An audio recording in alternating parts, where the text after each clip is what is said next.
Let's take a look at the crypto world. Bitcoin touching $70,000 yesterday, and the Securities and Exchange Commission, or SEC, has cleared the way for spot Ether ETFs to eventually start trading as well.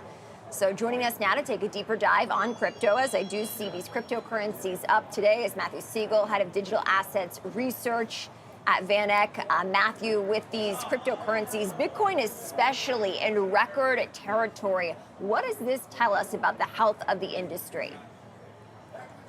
Good morning, Kristen and Dave. Morning. Yeah, Bitcoin, Ethereum, and Solana are all up 70% year to date. That's versus the NASDAQ up 12%.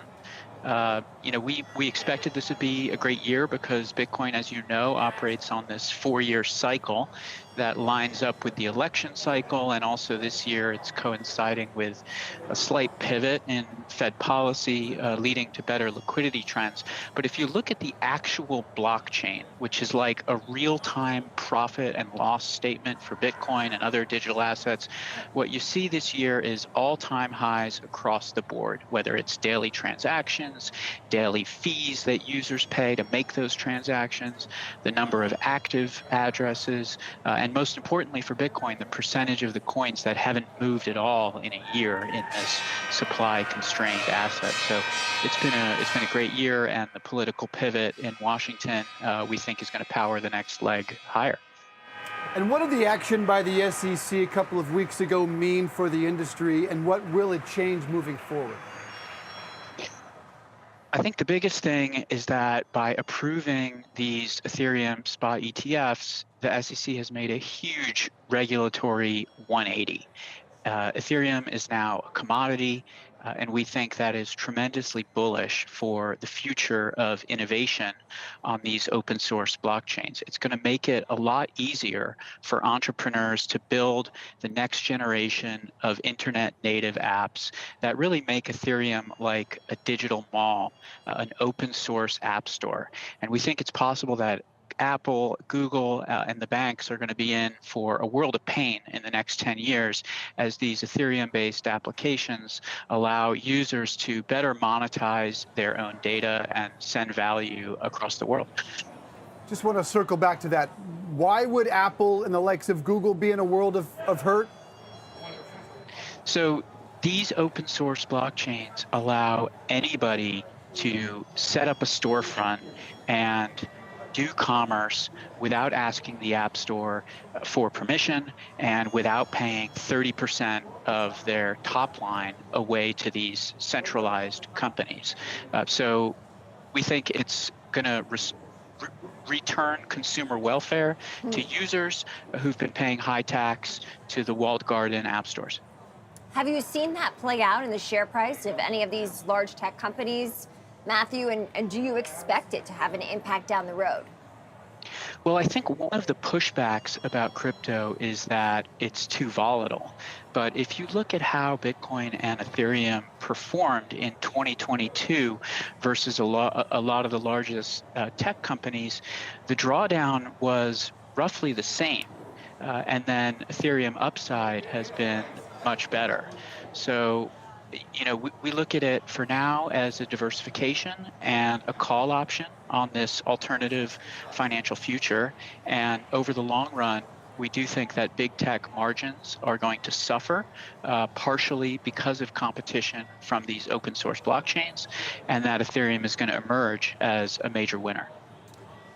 What's the difference between investing in a Bitcoin ETF and an Ether ETF?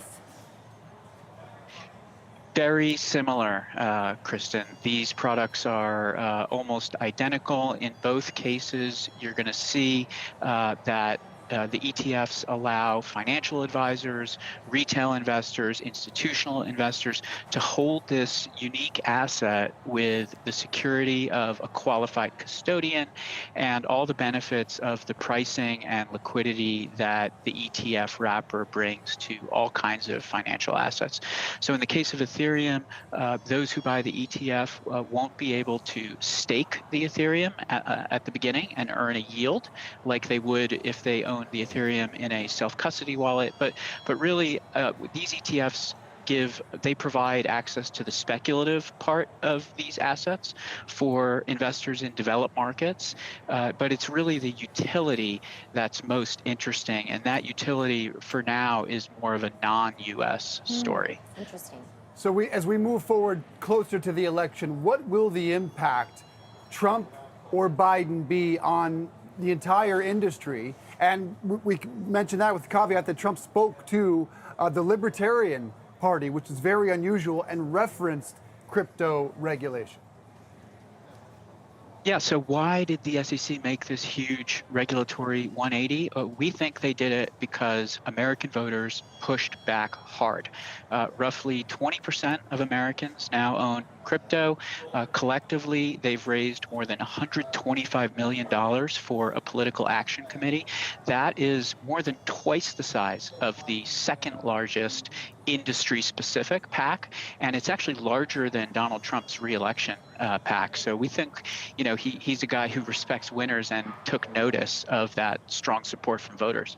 So what was behind the reversal, Matthew? Is it because the SEC sees use cases, crypto being a utility in the U.S. as it is in other more emerging markets, as you referenced earlier, or something else?